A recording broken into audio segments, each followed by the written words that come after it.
Years ago, in our village, something chilling happened to my elder brother, OJ. We owned a vast farm, abundant with cassava, a vital source of food and income for our family. The harvest season was always busy, with our parents leading the charge, gathering the cassava, bagging it, and then we would carry it home on our heads along a narrow farm path too tight for any car to pass through.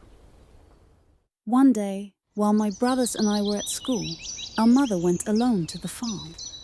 Most of the cassava had already been harvested, so she thought she could manage the rest by herself. However, after piling up the cassava, she realized it was too much for her to carry alone. She decided to leave it for my brothers to bring back after school.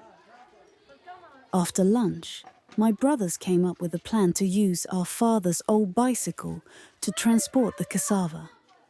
OJ would pack the cassava into bags and carry them to the farm path, because the farm was a little bit far from the path leading home, while my eldest brother would load them onto the bicycle, ride home, and then return for more.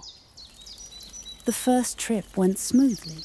My eldest brother left to deliver the first load, and OJ was left alone in the dense bush, packing another pile of cassava.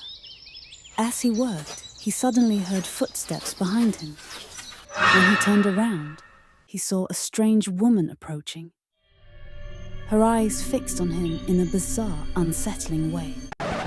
Thinking she was just a neighboring farmer or someone passing by, he continued with his task, trying to ignore the creeping sense of unease. But as the woman drew closer, OJ could see her bare feet from beneath his legs. Then, without warning, he heard the snap of a cassava stick. Before he could react, something struck him hard, knocking him to his knees, his face hitting the dirt. It was as if the woman had hit him with the stick. But when he tried to move, he realized with horror that he couldn't. His body was paralyzed, his skin prickling with goosebumps as if the very air around him had turned sinister. The woman placed a strand of her hair on his back. He was frozen, unable to move or speak. The woman bent down slowly, deliberately, until her face was level with his.